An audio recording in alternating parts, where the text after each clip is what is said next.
బాదుషా తయారీ విధానం అండి. హాఫ్ కిలో మైదా తీసుకున్నాను.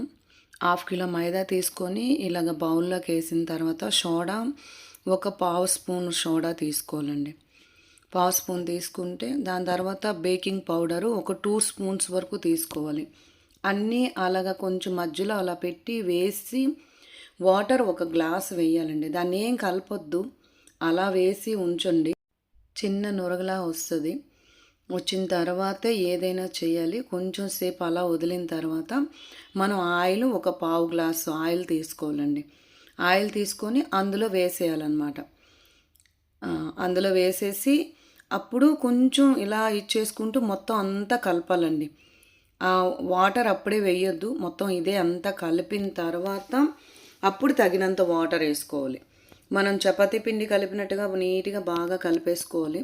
కొంచెం వాటరు దానికి తగినంతగా వేసుకుంటూ మనం పిండి ఎలా కలుపుకుంటామో అలా కలుపుకోవాలన్నమాట.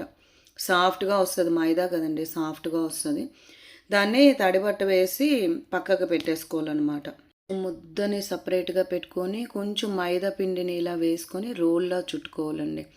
రోల్లో చుట్టుకున్న తర్వాత దాన్ని నైఫ్తో కొంచెం కట్ చేసేసి ఇంకా సన్న రోల్లో, అంటే మనకి ఎంత సైజు కావాలో దాన్ని బట్టి అనమాట, అది అంత సైజు వేసుకొని అలా చిన్న చిన్న ముక్కలుగా కట్ చేసి పెట్టుకోవాలి. ఇలాగ మనం చిన్న చిన్న ముక్కలుగా కట్ చేసుకొని ముందు ఒకటి తీసుకొని ఎంతవరకు కావాలో అన్నది అలాగ లైట్గా ప్రెస్ చేస్తూ నొక్కి దాని తర్వాత మధ్యలో ఇలా బటన్ వెళ్తే ఇలా అని పక్కన పెట్టుకోవాలి. అలా తర్వాత మిగిలినవన్నీ కట్ చేసేసుకొని అలానే చేయాలండి. చేసుకుంటే మనకి ఎంత సైజు కావాలో, అదే కొంచెం పెద్దగా కావాలంటే పెద్దగా చేసుకోవచ్చు. నాకైతే ఈ సైజు ఓకే అనుకొని మేము ఈ సైజే కట్ చేసుకొని పెట్టుకున్నాము. అలా చేసి పెట్టుకున్న తర్వాత ఇలా మధ్యలో నొక్కి ఇలా చెయ్యాలన్నమాట. కొంచెం అలా ప్రెస్ చేస్తూ చేస్తే బాగా వస్తుంది. ఏమైనా ఉండల్లా ఉన్నా అంత ఇదైపోతుంది అనమాట. అలా మొత్తం అన్నీ చేసేసుకున్న తర్వాత ఒక కళాయి తీసుకోండి. కళాయిలోని ఒక 1/2 లీటర్ వాటర్ వేసుకున్నానండి. నేను 1/2 కేజీ పిండికి 1/2 లీటర్ వాటర్ వేసుకున్నాను. వేసుకున్న తర్వాత 3/4 కేజీ పంచదార వేసానండి. అది మరిగిన తర్వాతే పంచదార వేయాలండి. వాటర్ మరిగిన తర్వాత పంచదార ఒక 3/4 కేజీ పంచదార వేసాను. దాని తర్వాత దాన్ని అలా కలుపుతూ ఉండాలండి. కలుపుతూ ఉంటేనే బాగా వస్తుంది. చూడండి, ఒక్కసారి తీగ పాకంలా రావాలి. ఆ 2 వేళ్ళ మధ్యలో ఇలా అంటుతున్నట్టుగా తీగ పాకంలా రావాలి. చూసారా, అలా రావాలి. అలా వచ్చిన తర్వాత స్టవ్ ఆఫ్ చేసేసుకొని పక్కన పెట్టేసుకొని వేరే కళాయిలోని ఆయిల్ వేయండి. ఆయిల్ వేసిన తర్వాత అది బాగా వేడెక్కిన తర్వాత స్టవ్ ఆఫ్ చేసేసుకోవాలండి.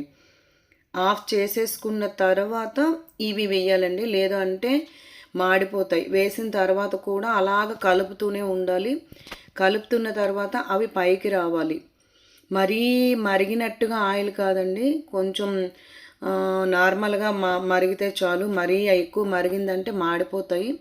అలా కలుపుతూ ఉండాలండి. చూడండి, అన్నీ పైకి రావాలి. పైకి వచ్చిన తర్వాత అలా బ్రౌన్ కలర్ రావాలి. బ్రౌన్ కలర్ వచ్చిన తర్వాత ఈ గోరువెచ్చని పాకంలోనూ వేయాలండి. ఆ పాకం చల్లారిపోతే మరొక్కసారి వేడి చేసుకోండి. గోరువెచ్చని పాకంలో వేసేసి ఇలా మొత్తం ములిగేలాగా కొంచెం చూసుకోండి. చూసిన తర్వాత ఇది ఒక 15 డేస్ వరకు ఉంటుందండి. చూడండి ఎంత బాగా వచ్చిందో.